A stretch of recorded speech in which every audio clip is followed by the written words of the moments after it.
This typical pubescent problem was in effect during the height of my problems with my father and stepmom, the typical wicked stepmom story. And so, I moved to both grandparents, the fourth sets of aunts and uncles, and so forth and so on within the year. And in 8th grade, my mom had no choice to take me in because my dad packed my stuff and drove me to her house in the morning and left me there. She was pissed. I accumulated quite a healthy complex, not to mention a complexion. Then one day I discovered the most ultimate form of expression ever, marijuana. Oh boy, pot. I could escape all day long and not have routine nervous breakdowns.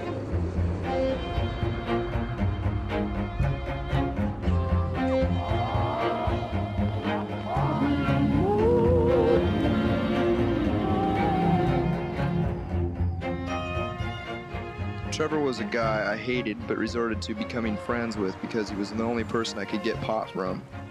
He was the kingpin.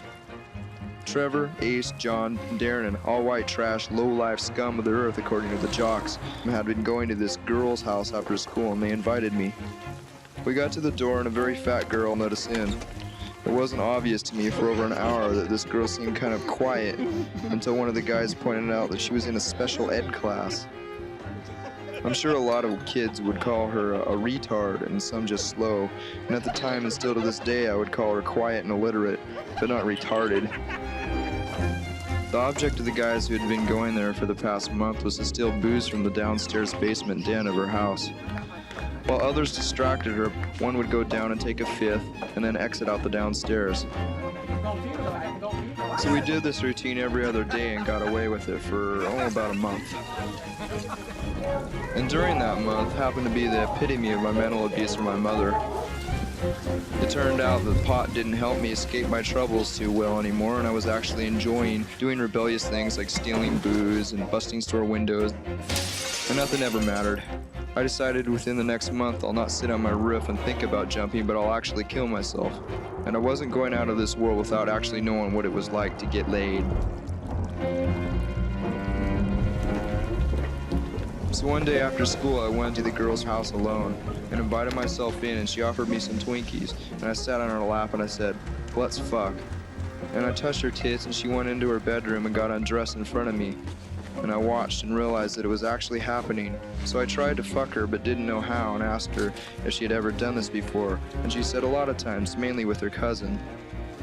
I got grossed out very heavily with how her vagina smelled and her sweat reeked, so I left.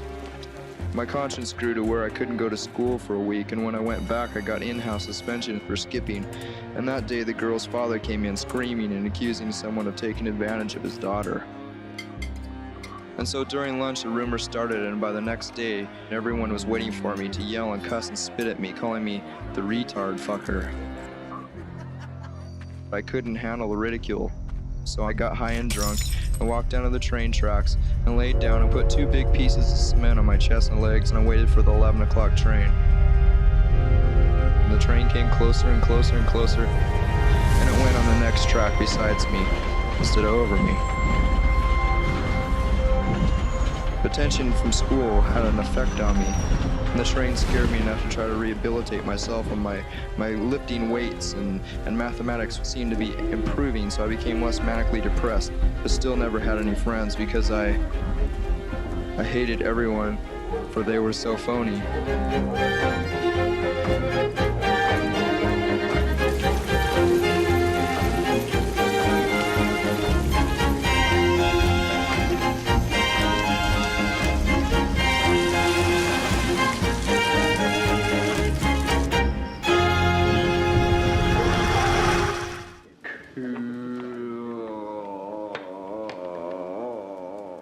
Where's the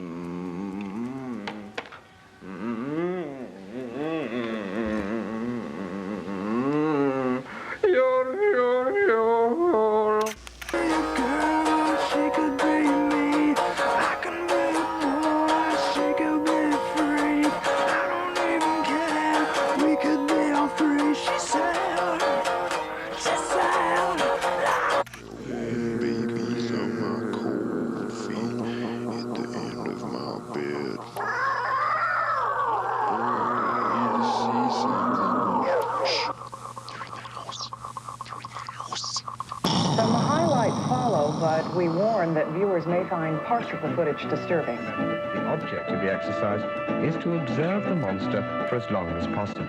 Think I'll go for a walk outside now. The summer sun's calling my name. He's sucking dry all the resin from the bone. Water. A person who is success-minded has a success consciousness and success awareness. Into the sunshine. Why is that so groovy?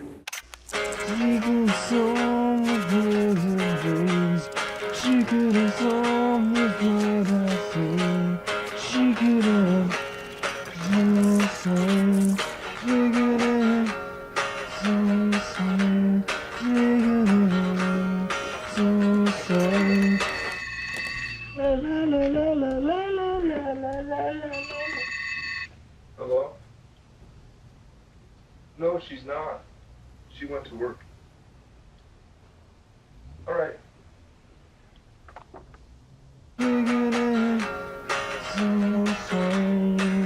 Bass part.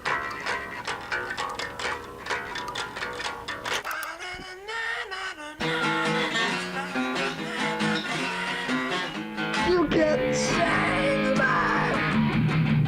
Changed, man. Changed, man.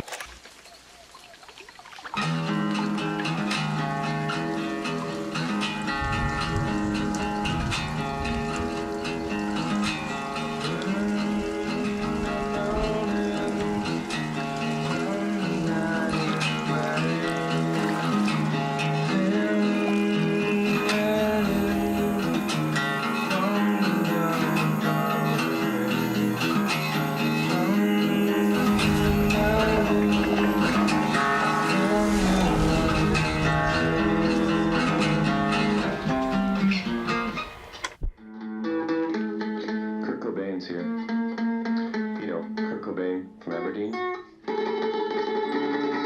What's going on, baby? Not a damn thing. He called up and said, I want to play some songs. So I said, This is rockin' true. good news. Bloody brilliant. I just wrote most of the lyrics this evening In the car on the way up here? while I was driving with one foot. Uh-huh. Yeah, that's what I did, and I just thought I would just come here and say hi. This is Kurt Cobain. I have a lot of things to say to you. A lot of fucking things to say to you. You parasitic little fucking cunt. You're not writing about my band. You're writing about how jealous you are of my wife. You have absolutely no fucking idea what you're doing. You will find out. I don't care if this is a recorded threat. I'm at the end of my ropes. Never been more fucking serious